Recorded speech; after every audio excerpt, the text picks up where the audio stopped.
Listo, Baruch Hashem, Laila Tov, amigos, bienvenidos. Vamos a estar estudiando el día de hoy del Tanaj, Baruch Hashem. Estamos ubicados en el libro de Yehoshua y estamos en el capítulo 7. Listo, un resumen rápido. Estuvimos viendo la transición de poder desde Moshe Rabbeinu a Yehoshua, luego de las ordenanzas que le dio a Kaush Baruj Hu para empezar a conquistar la tierra. A continuación tenemos el cruce del río Jordán, el milagro que sucedió con los Kohanim, la institución de las piedras en el monte Ibar y el monte Gerizim, y de todas formas, continuando con el relato, nos menciona luego el espionaje que se hizo con Jericó, ¿cierto? Nos aparece en el Tanaj que Yehoshua envía a dos personas que su identidad eran Caleb y Pinjas, y ellos hicieron el espionaje a través de Jericó y fueron a la casa de Rahab, una prostituta del país, y esa mujer los dejó quedar, después los ayudó a escapar, los escondió. Aprendimos que escondió solo a uno, que fue a Caleb, no a Pinjas. Pinjas se pudo desaparecer, como está comprobado con los escritos, y luego le hacen una promesa a la mujer de que cuando se conquiste la ciudad de Jericó, ella y todo lo que esté en su casa podrá estar, ser salvo, solo que debe dejar por la ventana puesto el hilo a través del cual habían escapado. Entonces luego llega a sus ojos de Yehoshua inicia el procedimiento, da una orden a Hashem de rodear 6 veces, una vez cada día, durante 6 días de la semana, y luego de ello, el séptimo día se rodeó 7 veces, los muros, ya estuvimos estudiando, no se cayeron sino se hundieron, porque eran cuadrados, entonces no hubiera causado ningún efecto que rodara por algún lado el muro, tenía que hundirse, y se hizo una salvedad. Kaush Baruj Hu dice, todo lo que se saquea de Jericó va para el tesoro del templo. ¿Listo? Lo que no se saquea, lo que sea de otros pueblos, de otra tierra, se puede coger para ustedes. Pero no así con lo que se saca de Jericó. ¿Listo? De Jericó, todo va a quedar para el Mishkan. Esa fue la orden que da Hashem. Y ahí nos quedamos hace una semana, en donde se conquistó y se salvaron las personas que estaban junto con Rahab. ¿Listo? Ahora, entonces, nos adentramos en el capítulo 7. ¿Listo? El capítulo 7 nos inicia diciendo que sucedió algo.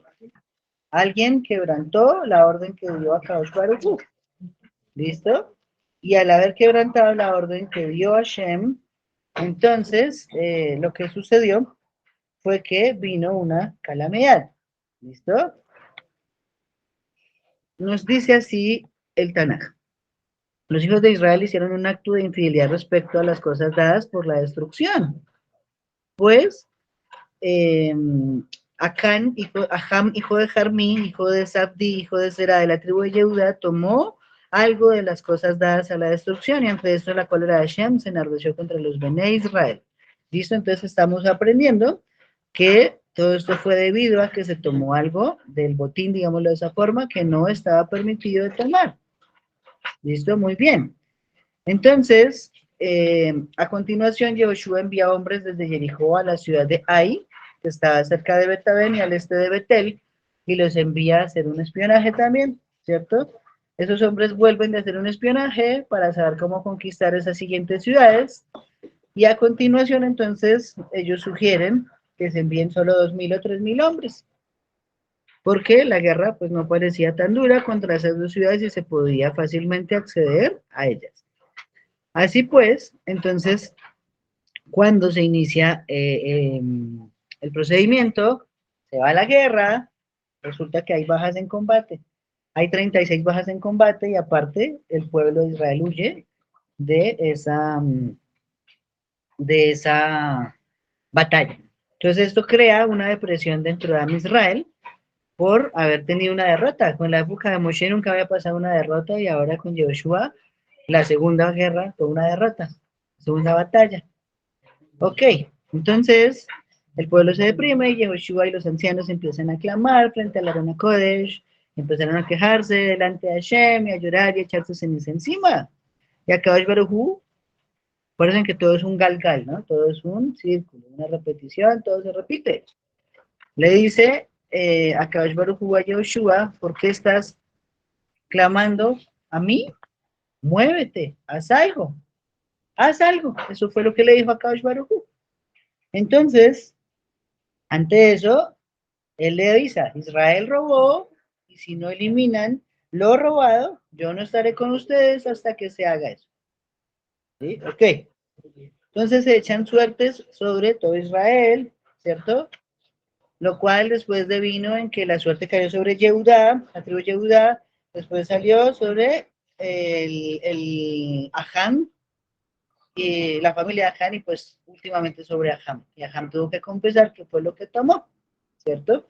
Entonces él cuenta que él tomó un despojo de un oficial, un vestido de oficial, 200 ciclos de plata y una barra de oro que pesaba 50 ciclos. Y él dice, y lo tomé y estaba enterrado en medio de mi tienda. Así que Yehoshua envía mensajeros, verifican, efectivamente allí se encuentra la evidencia de lo robado, y a continuación, entonces Yehoshua saca adelante todo Israel, a Aham, ¿cierto? La plata, el vestido, la barra de oro, sus hijos, sus hijas, su toro, su asno, su rebaño, todo, y en ese orden de ideas, entonces Yehoshua lo reprende antes de que el pueblo lo lapide, ¿sí? Tuvo muerte por sequilá. Y también los quemaron con fuego después. Entonces después se levanta un montón de piedras sobre los cadáveres de Aham y toda su casa, y en ese orden de ideas finaliza el capítulo 7. Ahora vamos a analizar ese capítulo, ¿listo? Lo primero, normalmente las genealogías se cuentan para exaltar a una persona, ¿cierto? Por eso siempre decimos somos hijos de Abraham, Isaac y Jacob. Pero en este caso, listo, nos enseña el Midrash Tanhuma, está relacionado acá a la ascendencia, perdón, de Aham para avergonzarlo, ¿sí? Porque él descendía de Yehudá, y ahí muestran la línea desde Yehudá hasta llegar a Aham, ¿cierto? Entonces, aquí lo que procura es ridiculizarlo, decir, mire, aunque este hombre era un hijo de Yehuda, miren cómo se comportó ante una orden directa que dio a Kadosh Baruj Hu. Y Yehoshua, cuando está clamando delante de Hashem, le está diciendo que harás con tu gran nombre asociado al nuestro, ¿cierto? Si Israel mereciera una destrucción, entonces inmediatamente eso sería un Hilul Hashem, porque Hashem mismo se estaría profanando, porque él prometió que Israel jamás sería destruido. Entonces, como que los argumentos que está usando Yehoshua son tratando de decir a Hashem, no permitas que estemos destruidos, porque tu nombre se va a ver también profanado. Ahora bien, eh, interesante lo que les dije sobre el Galgal, ¿no? Dice allí que Yoshua empieza a clamar como Moshe Rabbeinu le clamó a Hashem antes de pasar el Yam Suf. ¿Cierto? ¿Qué le dijo antes de pasar el Yam Suf? Él le dijo, ay Hashem, estoy triste, ¿qué voy a hacer? Nos tienen rodeados. Y a Kaush Baruj Hu le dice, ¿y por qué estás clamándome a mí? Muévete, toma la vara que tienes y ponla dentro del Yam Suf. Digamos que hasta ahí, pues creímos que había sido con Moshe y que de ahí en adelante todo se iba a solucionar con la tefilá. Y resulta que no. La tefilá es un medio, la tefilá también es válido para que ayudemos a que Hashem nos ayude a solucionar, pero tenemos que movernos, no nos podemos quedar esperando que hicimos una tefilá y milagrosamente se solucionen las cosas. Entonces, nuevamente Hashem se encarga de mostrarnos que no basta solo la tefilá. Muy importante, pero no es suficiente. ¿Sí? Ahora bien, también podemos deducir algo. Hashem no avergüenza a nadie. Cuanto más nosotros no deberemos avergonzar a nadie. Era muy sencillo que Akadosh Baruj Hu hubiera dicho, lo tiene Aham de la tribu de Yehudá de los que se robaron, como si él no lo supiera. Pero no quería avergonzarlo, así que hace que se haga todo un procedimiento para que Hashem no sea quien lo avergüence, sino sea a través de la suerte. ¿Sí? Entonces, cuando se echan esas suertes, aquí vamos a aprender algo muy interesante. En el Midrash aprendemos que las piedras del Hoshen HaMishpat era lo que se usaba para señalar y se pedía a Hashem a través del Urim Betumim frente a la menorá que iluminaba el Hoshen Amishpat, el pectoral del sumo sacerdote, e iluminaba ciertas letras dentro del Hoshen Amishpat. ¿Listo? Dentro del Hoshen Amishpat, entonces las letras salían y era tarea del joven ordenar las letras para saber qué quería decir el mensaje. ¿Sí? ¿Qué quería decir el mensaje? Entonces él tenía ese trabajo. Y cuando se trataba de las letras, entonces esto lo estudiamos en la Torah, pero lo enseñamos ahora, cada piedra tenía grabado un nombre de cada hijo de Israel Avinu, de Jacob Avinu. Sin embargo, no estaban ahí las 22 letras del Aleph-Bet. Esto también se aprende de la Gemara, donde nos dice que el Hoshen Amishpat tenía grabadas 5 palabras adicionales, aparte de los nombres de los 12 hijos de Israel. ¿Listo? Esas 5 palabras que tenían grabadas eran Abraham, Isaac, Jacob, Shiftei, Yeshurun. ¿Listo? Los 3 Avot, Abraham, Isaac, Jacob, Shiftei, Yeshurun, las tribus de Yeshurun. Yeshurun es una manera de llamar a Israel también a lo largo del Tanaj y se considera ese el nombre más elevado. Ahora nos llamamos Israel, pero nos llamaremos Yeshurun. Es una variación de ese nombre, un poquito más elevado. ¿Listo? Muy bien. Entonces, ¿qué pasaba? El mensaje se iluminaba en las placas, en las letras de las piedras preciosas y ahí tocaba descifrar. Pero lo primero que se hacía era una pequeña selección. ¿Listo? Para saber qué tribu era la responsable, resulta que la piedra de esa tribu en el Hoshena Mishpat se evaporaba. ¿Listo? Esa era la manera de saber que la suerte caía sobre esa tribu. Entonces, en ese orden de ideas, quedaba un vacío dentro del Hoshena Mishpat ahora porque la piedra se había evaporado. De lo cual aprendemos también que las piedras eran reemplazables. ¿Sí? Entonces, ¿eso qué significaba? Cada vez que había una persona que tenía una de las 12 piedras del Hoshena Mishpat, esas piedras eran muy valiosas. Entonces, eran muy apetecidas por el Sanedrín, por los Kohanim, para poder reemplazar cuando Hashem determinaba que una de ellas se difuminara. ¿Sí? Incluso se cuenta que una vez llegaron a la casa de un joven que se sabía que tenía una piedra preciosa de las del Hoshen. Y resulta que para él venderla costaba una fortuna. Esa piedra preciosa, la llave para abrir el cajón donde se guardaba estaba debajo de la almohada del padre y el padre de él estaba durmiendo. ¿Listo? Entonces Alajá Lemá se nos dice, no puede un hijo despertar a su padre del sueño, es prohibido. ¿Listo? Es prohibido. Entonces el muchacho, conociendo muy bien la Alajá, no despertó a su padre. El Sanedrín dijo, mi hijo, no podemos esperarlo más, nos vamos. Se perdió la venta. Pues, oh, imagínense la pérdida de semejante venta. Entonces, lo que sucede a continuación es que Akadosh Baruj Hu, el siguiente año, Mida que Mida, medida por medida, le permite a ese muchacho que nazca dentro de su ganado una vaca roja, una paraduma, y eso costaba mucho más que las piedras del Hosher Abishpat, ¿sí? A mandar la información, pero lo veremos después cuando estemos en la Torá. Solo se han sacrificado 9 veces la vaca roja. Esa misma que está en la Parashá Jucat, en el libro de Barim, solo se ha hecho 9 veces en la historia. La 10ª se hará cuando esté reconstruido el templo y el rey Mashiach esté gobernando Israel. ¿Listo? Entonces, ahí está también una seña de Musar de la recompensa, de que lo que puede significar honrar a padre y a madre. Muy bien. Luego, entonces, dice en el versículo 10, un segundo,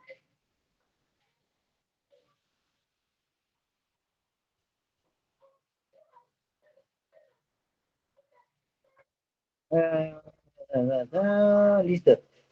Está mencionando que han transgredido mi pacto. ¿Listo?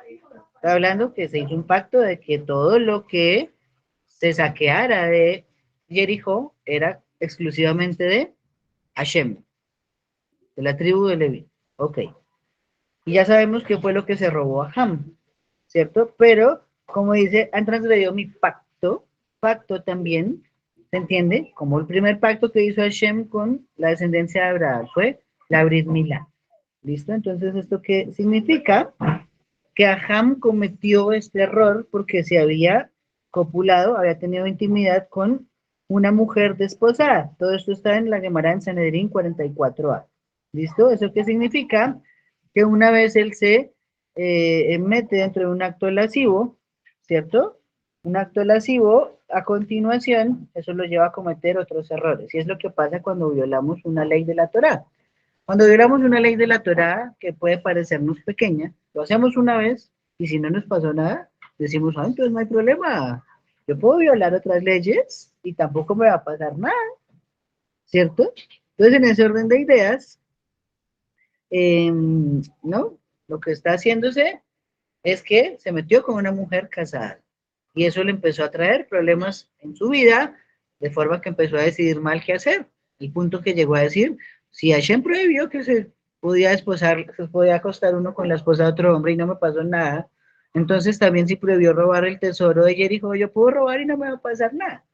¿Sí? Entonces eso es lo de sacar la alajá uno mismo. Eso no se puede hacer, ya los jajamim hicieron la alajá para que nosotros lo tengamos mucho más fácil el día de hoy. Muy bien.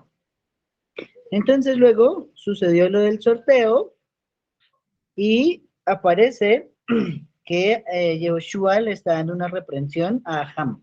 ¿Sí? Yo me imagino, y no sé qué pensarán ustedes, pero la vergüenza que tuvo que sentir ese hombre después de quedarse callado, después de saber qué era lo que pasaba y nadie confesaba, después de que la suerte cayó sobre su tribu, después sobre su casa paterna, después sobre su familia, después sobre él. Uy, yo me imagino que la vergüenza tuvo que haber sido monumental. ¡Qué oso! ¿Cierto? Pero Hashem lo hizo esperando a ver si él confesaba. Y es muchas veces lo que nos pasa. ¿Sí? Más adelante en los estudios del Tanaj veremos la diferencia entre David Amelech y todos los demás seres humanos. ¿Sí? Mientras todos los seres humanos buscamos justificación a nuestras acciones, David Amelech una vez llegaba el profeta Natán o el profeta Gad y le cantaba la tabla, él decía, no señor, tiene toda la razón, yo fui el que pequé, lo hice mal, ¿cómo hago para recompensar lo que hice? Y así, entonces el mérito de él lo llevaba a que Hashem al final, si cometía un error, pues Hashem decía, pasémoselo por alto, pues es una persona que es capaz de decir, yo la embarré, no de justificarse. Sí, eso es algo que debemos aprender de musar de comportamiento de nosotros. Incluso sobre ello dice la Gemara, que quien confiesa y lamenta sus pecados tendrá luego una porción en el mundo venidero. ¿Sí? Claro que sí, nadie es capaz de decir yo la embarré. Entonces aprendamos cuando sea necesario a reconocer que no lo hacemos siempre todo bien. ¿Listo? Entonces, continúa diciendo a Ham que él tomó porque vio en los despojos unas cosas apetecibles y las tomó. Simplemente fue su respuesta. A lo que los jajamim dicen que eso es lo que pasa, ya lo dijimos, cuando uno interpreta la halajá a su antojo, no según lo han dictaminado los grandes. Y mencionan que se basó en Devarim, capítulo 20, versículo 14. ¿Sí? ¿Qué dice Devarim 20:14? Solo las mujeres y los niños, los animales domésticos y todo lo que haya en la ciudad, todo su despojo lo saquearás para ti y tienes que comer el despojo de tus enemigos, los cuales Hashem Tolehim te ha dado. Entonces, ¿qué dice el Jamín? Dice Rashi, no, aquí está. Si tomamos ese texto y lo sacamos del contexto, pues Aham lo hizo bien, pero en realidad no. Había una salvedad para esta guerra que todo lo que se tomara era para Kadosh Baruj Hu, ¿cierto? Entonces eso significa que interpretó la halajá a su manera. Y la prenda que tomó, que nos dice que era un vestido oficial de Sinar, era la prenda real que usaba el rey de Babel. Era una prenda que alumbraba, era muy bonita, era resplandeciente, digámoslo de esa forma. Se fueron a buscar rápidamente a la tienda, nos dice el versículo 22, lo cual uno dice, pero ¿para qué rápidamente? ¿Por qué? Se podía haber modificado la escena del crimen. Eso es musar también para las personas que trabajan con la justicia, las personas que trabajan con la ley, con los policías, con los jueces. Tiene que hacerse todo rápido, porque es que si se demora, le da tiempo de que piense al culpable. Esto nos enseña el Tanaj a través de Yehoshua. Rapidito, a la tienda, no modifiquen la escena del crimen. Y luego exhibieron los objetos, ¿sí? Los objetos. Siempre se debe hacer pública la transgresión de una persona que es condenada a muerte, ¿sí? El objetivo, dice la Torá, así eliminarás el mal en medio de ti. ¿Listo? Cuando nos dice eso, la Torá, es para decir que si hay un escarmiento en el cual involucra una pena capital, entonces todas las personas al final van a evitar hacer lo mismo que hizo esa persona. Va a servir de escarmiento. Y la Gemara dice algo muy interesante, ¿no? Mencionó un versículo al comienzo que murieron 36 hombres en la guerra contra Ai. Salieron huyendo y fallecieron 36 del pueblo. Eso significa que era la mitad del Sanedrín más uno, ¿no? El Sanedrín se componía de 70, que son 35 la mitad. Más uno, 36. De lo cual se aprende, dice Sanedrín, página 44a, que solo murió Yair Ben Menashe, todavía se encontraba vivo, Yair Ben Menashe, ¿sí? Y él fue el que falleció debido a lo que pasó con Aham. Entonces esa persona equivalía como a 36 del Sanedrín, o sea, tenía un nivel muy grande, y así nos vamos a encontrar a lo largo del Tanaj, que se describe a varias personas dándoles un honor de que equivalían a tal cantidad de otras personas, ¿sí? Eso especial sobre David se menciona algo muy increíble, cuando él huye de Absalón, eh, los soldados le dicen, rey, no vayas a la guerra, porque tú vales como 10.000 de nosotros. Entonces, David solito equivalía a 10.000 judíos. ¿Quién nos está diciendo que Jair era un poquito menos? Eran solo 36 Yehudim, pero Baruch Hashem, ¿no? Nosotros no tenemos el nivel así como lo tenían ellos, pero estamos esforzándonos en adquirirlo. Baruch Hashem. Y todas las posesiones y sus hijos. Pareciera un poquito injusto, ¿no? ¿Por qué? Va a morir la esposa y los hijos por algo que hizo Aham, ¿cierto? La respuesta que nos da Rashi es que su familia lo sabía todo y no le dijo nada, ¿sí? De lo cual aprendemos que si vemos una persona, así sea de los nuestros, que no está actuando correctamente y hay que reprenderlo, se debe hacer. ¿Por qué? Si nos quedamos como calladitos y como que, permitámoslo porque es que él es mi amigo, él es mi hermano, él es mi mamá, él es mi papá, él es abuelo, él es la tía. Entonces esa persona al final comete un Hilul Hashem y si no le decimos nada, somos cómplices de lo que pasó. Y ese es el motivo por el cual en el capítulo 7 de Yehoshua nos aparece que fue sacrificada también la familia de Aham. Y lo apedrearon. ¿Por qué lo apedrearon? Esto es un hidush muy bonito. A ver si alguien recuerda. Pregunta. ¿En qué día fue la conquista de Jericó? ¿Qué día de la semana? En Shabbat. Fue en Shabbat. Muy bien. Y estaba permitido saquear por Hashem, ¿cierto? Eso significa que Aham, al no sacar las cosas por Hashem, sino por su beneficio propio, violó la halajá de Shabbat. Transportó de un lugar privado a un lugar público en Shabbat, violó la melajá de Otsaad, y por lo tanto, Calva Homer, ¿qué pasó con el único que cargó leña en todo el desierto? Lo apedrearon y murió. Asimismo, Aham, por haber cargado y profanado el Shabbat públicamente, merecía también morir apedreado. ¿Listo? Y sobre esta ira que tuvo Akash Baruj Hu manifestada en este versículo, en este capítulo, está escrito un proverbio. ¿Listo? Ese proverbio es Mishle 16:14. Dice así, la ira del rey es como mensajero de muerte y el sabio sabe aplacarla. ¿Sí? La ira de Shem estaba encendida y Yehoshua se dio mañas de poder aplacar a Kaush Baruj Hu. Y ahí finaliza el capítulo 7. ¿Listo?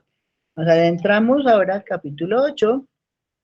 Y en el capítulo 8 ahora Kadosh Baruj Hu da una nueva orden. Dice, vayan y ataquen a Ai. Ahora sí, la ciudad que se había espiado y en la cual habían muerto los 36, o Yair Ben Menashe, ahora sí estaba la orden de Hashem de ir tras ella porque la entregaré en tus manos, dijo Akadosh Baruj Hu. ¿Listo?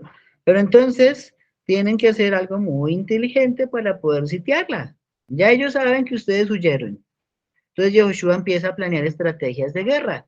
Era un gran militar, Yehoshua bin Nun. Y aquí aparece la primera emboscada de la historia, por lo menos del Tanaj. No sabemos si de la vida, pero por lo menos del Tanaj sí. Ellos organizan dos escuadrones. Era una ciudad murallada lo que se iba a atacar.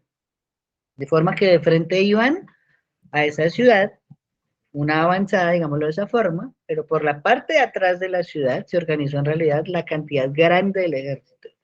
¿Sí? Entonces, claro, cuando llegan de frente a atacar esta ciudad, el ejército sale a guerra contra ellos. Inmediatamente nos dice el Tanaj, y Joshua y sus hombres cuando vieron que salía el rey de Ai detrás de ellos a perseguirlos, a hacer la guerra, salieron corriendo, de forma que sacaron a todos los hombres de la ciudad detrás de ese señuelo. Cuando ya estaban lo suficientemente lejos, Yehoshua huyendo y todo el ejército detrás de Yehoshua, entonces la emboscada que estaba tras la ciudad ingresa a la ciudad, ¿cierto? Se hace el despojo de la ciudad, ¿listo? Se prende fuego y se hace pues lo que había ordenado Kadosh Baruj Hu. Pero a continuación, entonces el ejército que huía se da cuenta de que está en humo la ciudad y que no pueden regresar y por lo tanto muchos salen huyendo, pero entonces Israel va tras ellos ahora sí con toda la fuerza de ejército y nos dice el versículo 22, no quedó ni uno solo de ellos sobreviviente ni quien escapara. Sí, ni quien escapara. Solo quedaron los animales domésticos y los despojos de aquella ciudad conforme a la palabra que Akadosh Baruj Hu había dado a Yehoshua bin Nun. Listo, colgó al rey de Ai en madera hasta el atardecer y a continuación nos lleva otra vez atrás en el tiempo. ¿Listo? Nos dice que se fueron al monte Ibal, ¿cierto? Al monte Ibal y erigieron, cumplieron una mitzvah de Oraita. ¿Listo? Esa mitzvah que Dios Hashem a Moshe decía que se debía escribir la Torah en piedras al ingresar a Eretz Israel para que todo el mundo que pasara por allí pudiera ver cuál era la ley que regía dentro de esa nación, ¿sí? Y también se leyó la Torah, nos dice aquí al final del capítulo 8 de Yehoshua, que no hubo ni una sola palabra de toda la Torah que Yehoshua no leyera en voz alta en frente de toda la congregación, junto con mujeres, niños y los residentes extranjeros que andaban en medio de ellos. Los Gerim también hicieron parte de este procedimiento. Listo, vamos a analizar cosas sobre este capítulo. En el 8.2 nos dice que podrán tomar el botín y sus animales para ustedes. Entonces aquí está Hashem diciendo, listo, ya Jericó conquistada, el botín para mí, lo que no se tomó para mí, se recuperó, ahora pueden ir a atacar ahí, y atacando ahí sí van a poder tomar el despojo para ustedes. ¿Listo? Ya no necesito más despojo consagrado. Y Yehoshua, como buen rey, iba al frente de la batalla. Claro, cuando todos los guerreros veían que el gobernante iba al frente, pues ese es mi general, con él voy. Todo esto se terminó fue cuando David ya era anciano. Cuando David ya estaba anciano, se dice que uno de los hermanos de Goliat lo quiso matar. Y entonces desde ese momento todo el ejército le dijo que el rey no salga más a la guerra porque se extinguirá la luz de Israel. Y por lo tanto desde ahí los reyes de Israel dejaron de salir a la guerra. Lo hacían pues si querían, pero pues ya no era una ley como tal, toda vez que un grande como David se vio en riesgo de muerte. Entonces era una historia muy bonita cuando lleguemos a ella. ¿Listo? Entonces, en el versículo 9 nos está diciendo, después de eso Joshua los despachó y pasó aquella noche en medio del pueblo. Y se levantó muy de mañana, pasó revista a la gente y subió los ancianos de Israel delante de la gente a Ai. ¿Sí? Entonces es muy raro, ¿no? ¿Para qué nos dice que Joshua pasó aquella noche en medio del pueblo? La Gemara nos dice lo siguiente, Masejet Megilá. Vino un ángel de noche para reprender a Joshua. ¿Sí? ¿Por qué? Porque mientras estuvo en guerra, no se hizo el Corban Tamid y no se estudió la Torah. Estos son dos mismos, como su nombre lo dice, Tamid, constantes, perpetuas. Todo el tiempo se deben hacer. ¿Listo? ¿Qué era el Corban Tamid? Para Pinhas, Bamidbar capítulo 28. Dice, sacrificarás un cordero en la mañana y otro cordero en la tarde. Eso no se puede interrumpir. Cuando había Bet Hamikdash, se hacía así. Cuando había Mishkan, se hacía así. Hoy que no tenemos Bet Hamikdash y no tenemos Mishkan, se lee el extracto de los Korbanot en Shaharit y en Minha. Y de esa forma, basado en el profeta Ageo, que es el que dice que en nuestros días se reemplazan los sacrificios por nuestras oraciones, entonces cumplimos con la obligación del Corban Tamid de nuestros días. ¿Listo? Pero el estudio de la Torah sí no está permitido interrumpirlo ni por la guerra. Puede uno tener la guerra más hijo de madre, pero hay momentos de descanso de la guerra. ¿Sí? Cuando yo era muy pequeño, siempre en mi casa, por ejemplo, se leían 5 capítulos diarios de la Torah. Entonces, eso significaba que antes de ir a dormir, así en el todo el día no hubiéramos estado pendientes de Hashem, nos íbamos a dormir con Torah. ¿Sí? Entonces, en mi casa ahora lo hacemos similar. En mi casa estudiamos el Pardes. Ustedes saben que esa palabra me encanta, el Pardes. Entonces se lee el Pesha, del Rema, el Drashot y la Laja. Entonces dice, si aún no hay tiempo de que se estudie Torah en la guerra, bueno, aunque sea haga el Keriat Shema, aunque sea lea una lilla del día, aunque sea recite Teilim, pero resulta que en esta guerra que está todo el mundo concentrado, ni siquiera se estudia Torah. Entonces, dice que se debe estudiar la Torá porque es más grande que todo. Y por eso pasó la noche el ángel estudiando con él, estudiando a la Jot.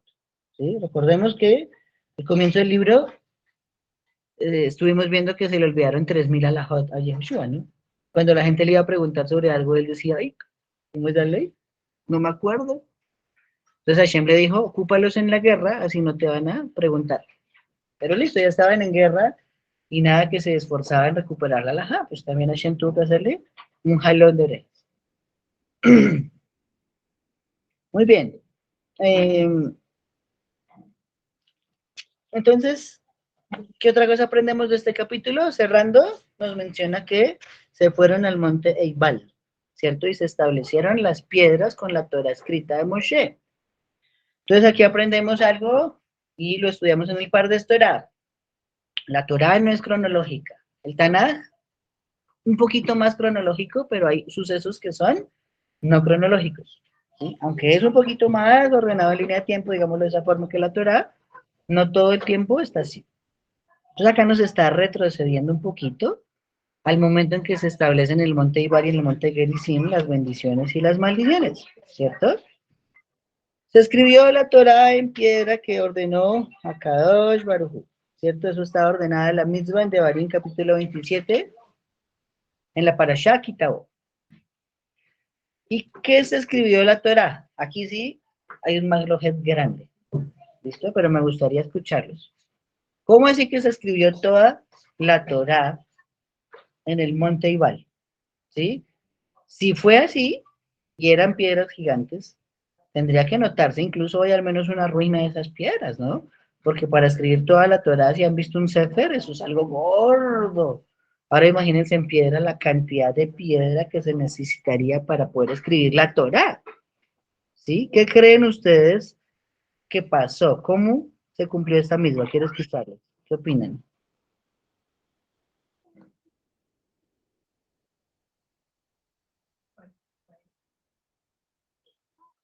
Señora, la pregunta es, ¿cómo se cumplió esa misma escribir en piedra la Torah?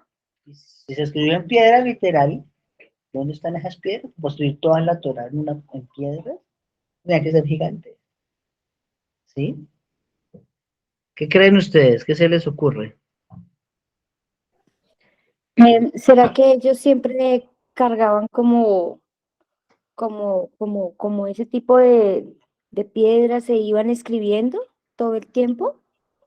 Porque pues hay un mandamiento que dice que cuando se ponga un rey sobre Israel, ese rey debe escribir las piedras y Un las sefer. un sefer, sí. De pronto el pueblo se iba preparando para ese momento, aunque eso fue muchísimo después. Bueno, tenemos una opinión. ¿sí? Ubicados en el tiempo, entonces, todo esto pasó, 33, 40 días después de la muerte de Moshe Rabino, o sea, estaba recién terminada de escribir la Torá, ¿sí? Entonces, digamos que por lo menos el libro de Barim que se escribió los últimos 37 días de vida, pensando pronto en lo que dice Shlomi, eh, eh, pues les hubiera tocado hacer de Barim a toda carrera. Y no, ¿Sí? no harían como más bien, digamos, hacer como los 5 primeros artículos, así, una partecita de cada cosa para que, como para Hacer algo resumido de la Torá. resumir. Esa es una respuesta. Puede ser, puede ser, puede ser. O sea, no hay una respuesta definitiva, ¿listo? Hay muchas. Y otras que yo he sacado como tratando de hacer unas que, se llama una que será, no, un calvo a Homer, deducciones. ¿Qué dice Andrés?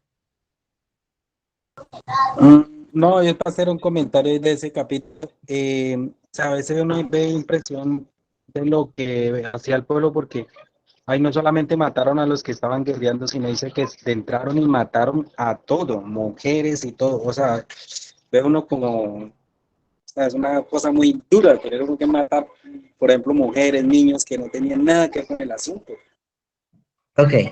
Bueno, vamos a terminar de las piedras y ya te explico por qué pasa eso. Porque yo también tuve esa pregunta muchas veces en mi vida. ¿Por qué los niños? ¿Por qué las mujeres? ¿Sí? Incluso hay otra que fue más áspera, los animales, en una guerra que ordenó David, que ordenó a Shema Shaul. Y ¿Sí? ordenó las piernas. Les cortaran los caballos los pies. Vamos a ver eso ahorita. Muy bien, muy buena pregunta. Eso hace parte del estudio. Bueno, yo tengo las siguientes, ¿listo? La primera, una de las respuestas es que fue solo el libro de Barim, porque es una pequeña Torah, se llama Mishneh Torah, así se conoce el libro de Barim. La Mishneh Torah significaría realmente la ley de la Torah, entonces pues digamos que en Devarim podría estar contenida la Torah, y de hecho Devarim es el libro que más misbot tiene, ¿sí? Uno llega y van como 300 misbot hasta ahora, hasta que uno llega hasta Bamidbar, el último capítulo, pero en Devarim, los parashot tienen 30, 40, 50, 90 mitzvot. Entonces, esa es la primera respuesta que se me ocurre. La segunda es que solo se escribieron las 10 mitzvot. ¿Qué fue lo que dio Hashem en boca de todo Israel? Los Azará y Briot, las 10 palabras. Entonces, podría ser Calva Homer. Allá se dice piedra, acá se dice piedra. Entonces fueron lo que se escribió en piedra. Esa es muy fuerte el argumento. ¿Sí? Muy fuerte el argumento. Luego me voy a el libro de la Gemara, en el Tratado de Shabbat. En el Tratado de Shabbat nos dice allí la Gemara que alguien llegó donde Hillel un día y le dijo, Hillel, yo me quiero convertir al judaísmo, pero si usted me enseña la Torá, mientras yo estoy de pie en un solo pie, apoyando un solo pie. Y cuando yo bajé el otro pie, ya tuvo que haberme enseñado toda la Torá. Entonces Hillel le dijo, listo, está bien, póngase sobre un pie. Cuando él se pone sobre un pie, entonces él dice, Beafta le areja camoja, baja el pie. Ya, esa es toda la Torah. ¿Qué es eso? Amarás a tu prójimo como a ti mismo. ¿Listo? Amarás a tu prójimo como a ti mismo, dice Hillel, esa es la Torah y lo demás son las explicaciones a esa mitzvah. ¿Sí?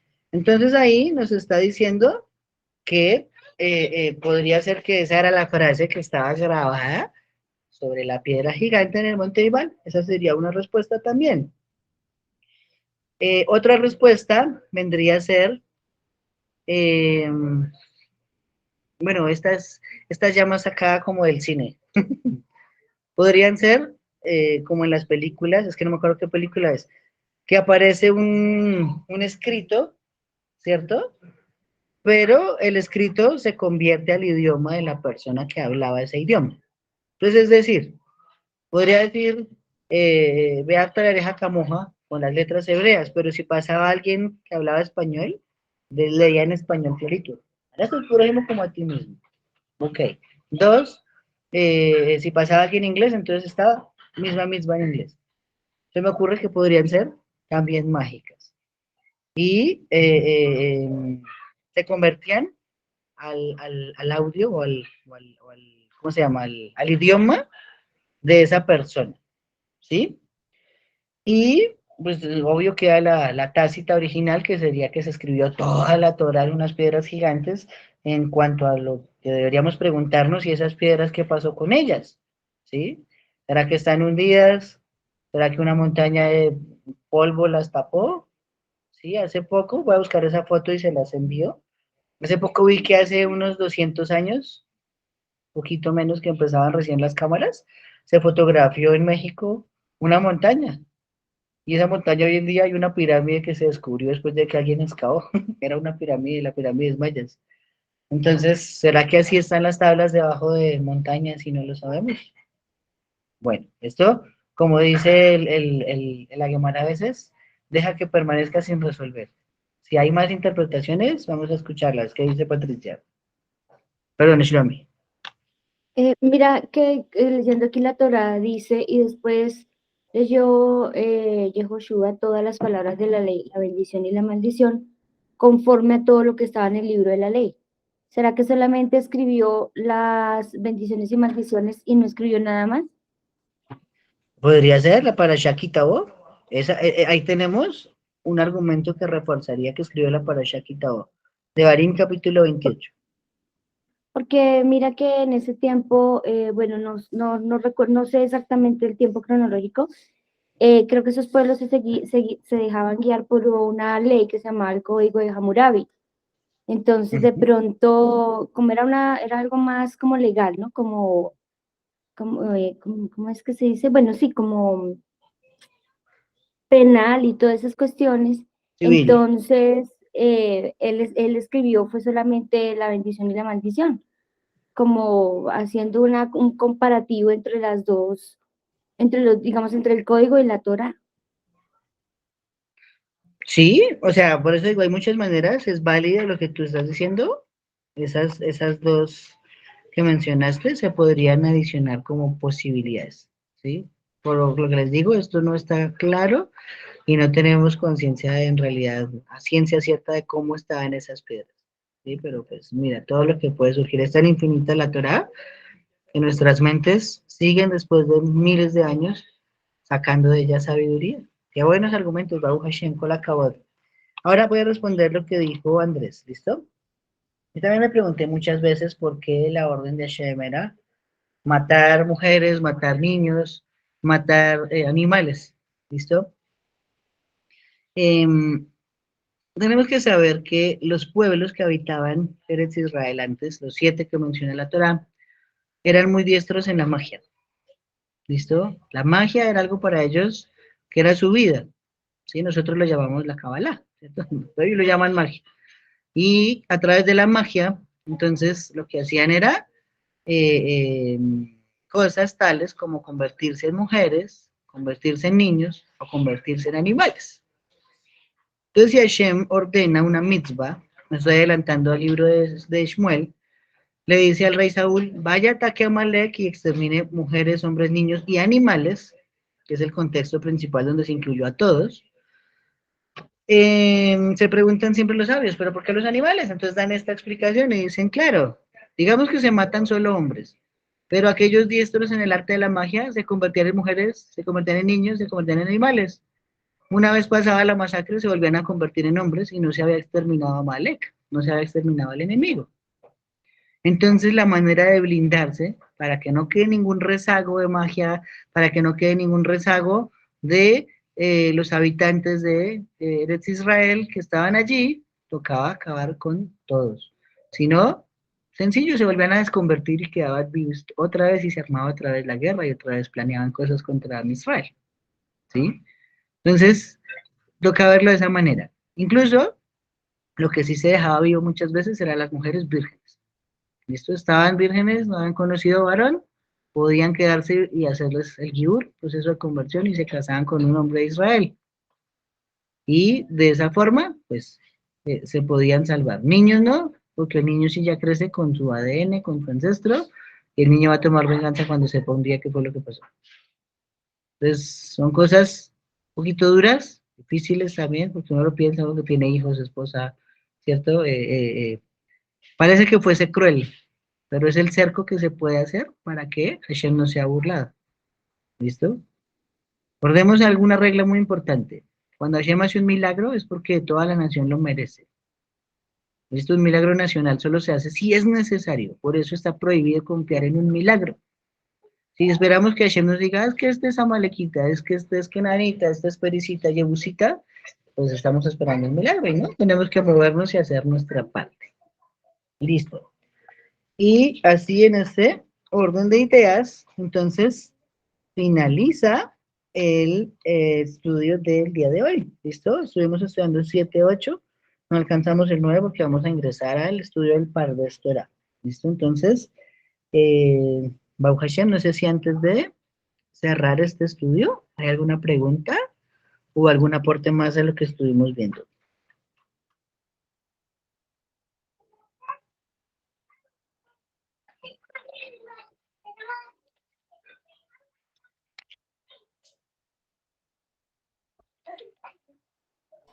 Israel, una pregunta.